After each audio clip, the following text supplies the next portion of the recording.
to get to the podium of HYROX after the last wall ball. Run, run, run, run, run. Done and dusted. No, I'll be more like, oh my God, save me.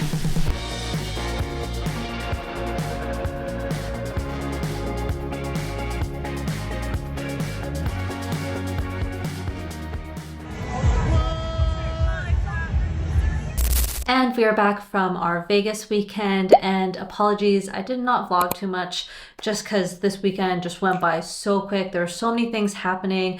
I was so overwhelmed by just the Vegas atmosphere. And then on top of that, Keenan is typically my cameraman, and of course he was competing with me, so we couldn't really film each other. We were focused on competing. But that being said, I'm going to spend some time to recap how the HYROX event went. And let me tell you, HYROX being my first one, it is insane.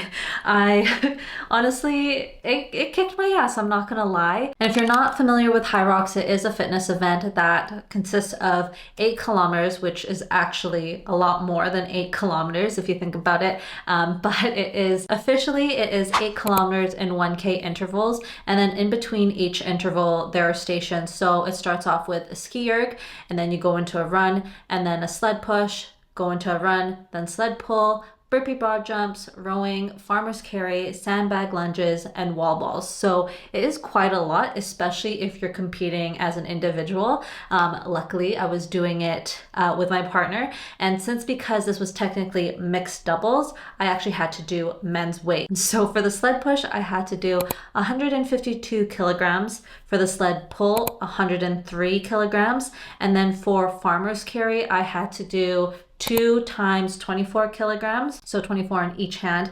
And then for the sandbag lunges, 20 kilograms and 6 kilograms for the wall balls. And thankfully I did practice at a heavier weight, so it wasn't too difficult except for the sled push, but we'll get to that later. Overall, I'm really happy with our time considering it being our first race.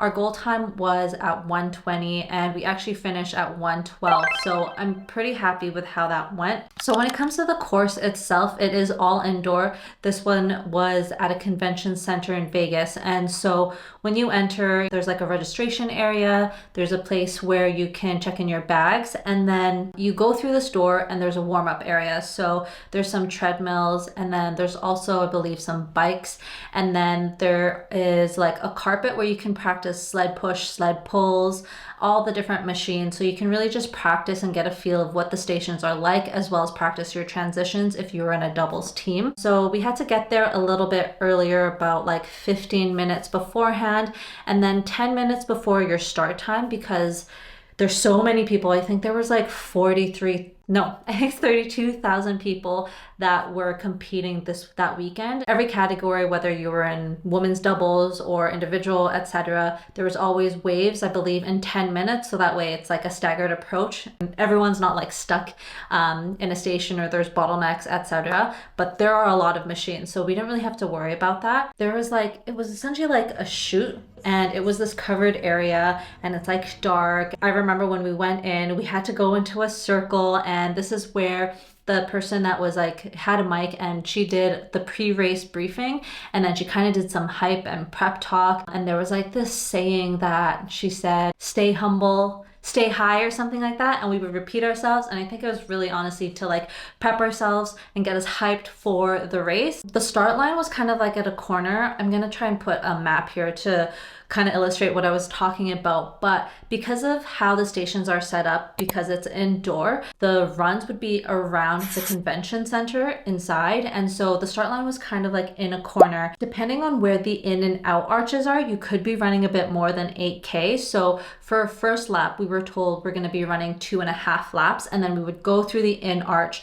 and then go into what they call the rock zone and go head to our first station, which would be the ski erg, and then you would go out and then you would do 2 laps. So the person in the briefing said that the first lap would be 2.5, and then the following laps after all the stations would be 2.2. So our first lap was actually longer than the rest of our laps. So as you can see in our split times. The very first run was actually our longest run, which makes sense because we were running a bit more. And all the runs we were averaging about 4:50 pace. We did get faster towards the end there, except for maybe the one after Farmer's Carry. But again, I'll explain when I get to that. You know, we went into the ski erg after the run. I was feeling good because we kept it easy. We're like, let's not start out so fast, because a lot of people have this tendency to go out really fast because, you know, adrenaline's pumping and you just kind of want to get it out right away. But then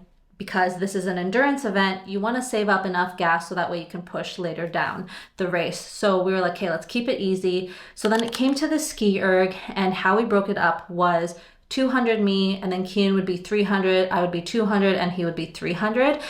And I'm not gonna lie, that was really hard. As much as I wanted to say that I did go at a steady pace, I think I was pushing it. This was probably my third time on the ski erg, so it was a little difficult to kind of find my rhythm with that. And so then Kian went, and then after we went, we're like, okay, we're ready to go. But I kid you not, after that ski erg, I had such a side stitch. I was yelling at Kian to slow down during our second run, and I was like struggling, but all he kept saying to me was just breathe it out. And I was like trying to calm myself down, because when my body has a tendency to be like, oh my God, I'm freaking out, that's where every muscle in my body gets tense, particularly this area. So I was like, okay, just like breathe, calm down, try and get the breathing into the rhythm. Eventually I did, but that was kind of later on. So when it came to the sled push, I was a little ambitious here because, again, the sled push is 152 kilograms, which is really heavy for me. And I did practice the day before because there was like a sled push demo at the like Puma pop-up shop at the convention center. And I was like, oh, okay, this is pretty doable. This is manageable. This is a weight that I can do. And I've never practiced the sled push until the day before the race. So it was my first time, but I kid you not, by the time we got to the sled push, and because I was still trying to recover from my side stitch from the ski erg, and then, you know, I'm like pushing it at the run, I was like, oh my God, I need to try and recover. So the original plan was that Kian would do a full length. I would do half a length, then he would do half a length. He would do a full length again. I would do half a length, and then he would finish off, and then we go and do our run. However, that wasn't the case. So he did a full length, and then I tried to do a half length, but I managed to do like 5 steps. And I was like, I can't, I need to recover. And then so he finished it off and then did another half length. I tried, and I was like, oh my God, no, I can't breathe. I'm like still trying to recover from the run. And so I was like, nope, you gotta do this all on your own. So I did about like a 0.1% of the sled push station, and he did like all of it. So that was kind of a little sad on my part, but I did redeem myself in the sled pull, even though Kian was in like such a groove because he was just like pulling. Meanwhile, I'm like behind him saying, okay, I can do like the next half. He just kept going, and I was like trying to tell him, hey, I can do the next half. And it wasn't until the last length he was like, okay, do you want to try? So I did it. When I first pulled, I fell because I was like, oh, the rope is a little like really elasticy that I had to like make sure that it was super taut. So when I made sure that the rope was really tight, I was able to pull it, and I was like, this is actually a lot easier than I thought, because when I was practicing at our CrossFit gym, it was on rubber. So I think the fact that it was on carpet made it so much easier.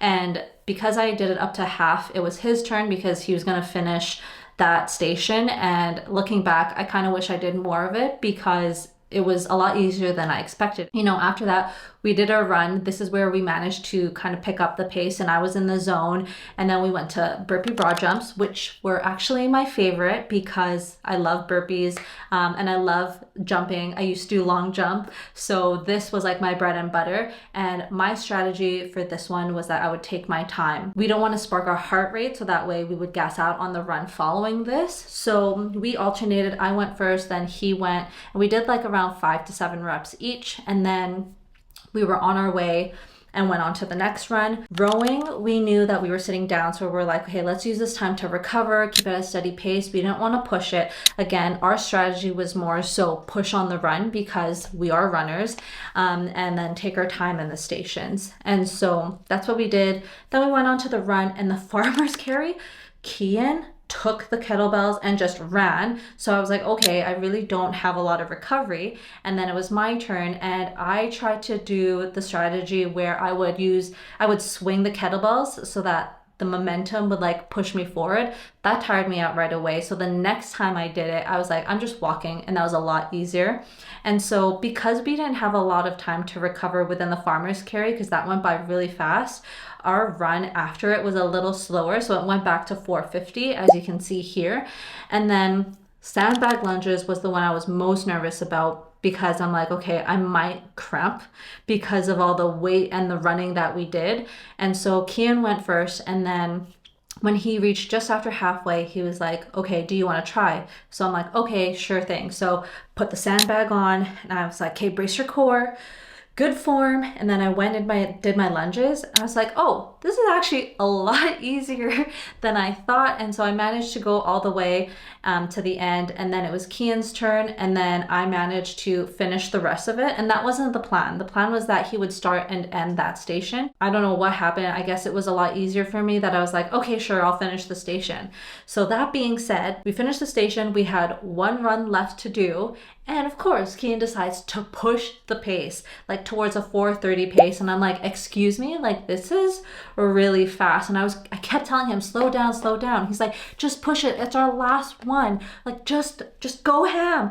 And I'm like, okay, fine. If we're going to push the pace, you're going to do the first 30 reps of wall balls. And he was in front of me. He didn't even look back. He was just like, yep, let's go. And so I'm like huffing it, and we finally get to the wall ball station, and he actually ended up doing 35 reps. I did 10 reps, and I felt good actually, like I wasn't in pain. And then after the 10 reps, he went, and then I think he did like 25, and then I did 10, and then he finished the rest. And the next thing you know, we were at the finish line, and I was like, holy crap, I can't believe we just finished. I did pack some gels, but because I didn't really practice gels in like a HYROX specific workout, I didn't want to risk the chance of taking it and then maybe my stomach feeling off. So I decided, even though I had it in my bra, I didn't take it. But what we did take was a salt tablet, because I was afraid that I would cramp towards the end. So I think it was like after burpees or something like that, we decided to take a salt tablet, and thankfully I didn't cramp. Now with the rock zone, as you can see, it was 6:58. So we were kind of like chilling at the rock zone quite a bit. Our plan was to take like a little bit of water here and there, but I don't know why after every station our mouths were so dry. And this doesn't typically happen to us, and I don't know if it's because the AC in the convention center or just Vegas overall is just such a dry climate compared to what we're used to. We're like, oh my God, we need some water. So after every station, we were drinking water, we were kind of walking, and then we would pick up the pace as soon as we went out for the run. So, you know, if we were looking to take some time off from the rock zone, we probably would have ran a little faster than, you know, what we did on race day. But overall, I'm really happy with our results. Like, I didn't think that we would hit a sub 115. So it was a really good time, I think, for it being our first time. What I think what helped with this is that our strategy overall was pretty solid.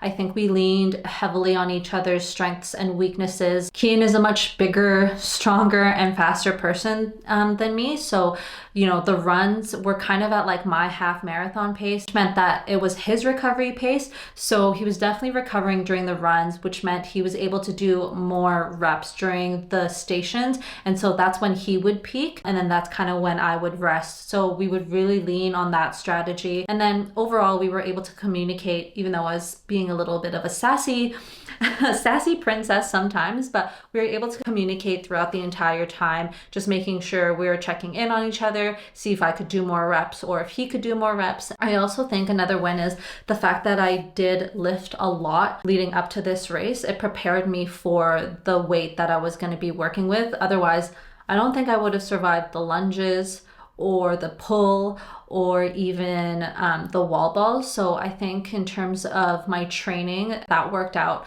and helped me prepare for this HYROX race. Triathlon training actually came in handy because all those brick runs after the biking, that helped with compromised running, because all those like weighted stations definitely can make your legs feel really heavy. But for me, I was used to that because I know that feeling and I was able to just run through that. So I think that really helped and worked in my favor. On the flip side, what I wish I worked on was compromised workouts where you're going into the stations with a high heart rate. And this showed at the sled push, I wasn't able to like recover from the run and the ski erg so much that I couldn't focus on pushing the sled. Like my strength just wasn't there, even though I have the strength, but because my heart rate was so high, I wasn't able to kind of hone in on my strength to be able to push that sled. So I think that was definitely something I need to work on. And this is probably where I wish I should have done more CrossFit workouts where, you know, you're raising your heart rate and then you got to move on to like whatever weighted movement there is, you know, what happens in a typical like Metcon. So I think that's definitely something I need to work on some more. But other than that, I really think that this race was executed very well. I don't know what else Keenan and I could have done better because again, this was our first time. The first couple stations, it was a little bumpy because those were the 3 stations we didn't practice a lot, which was the ski erg, sled push and pull. And so trying to figure out our transition and what our rhythm would be like was a little tough. But after that, it was smooth sailing and I couldn't have been more proud of us. Now, will we do it again? I have no idea, but I am looking forward to what's next, training for my next race, which is Ironman 70.3. It is time to increase more endurance workouts into my training schedule. But I hope you enjoyed this video. Don't forget to comment, like, and subscribe, and I'll see you in a later video. Bye.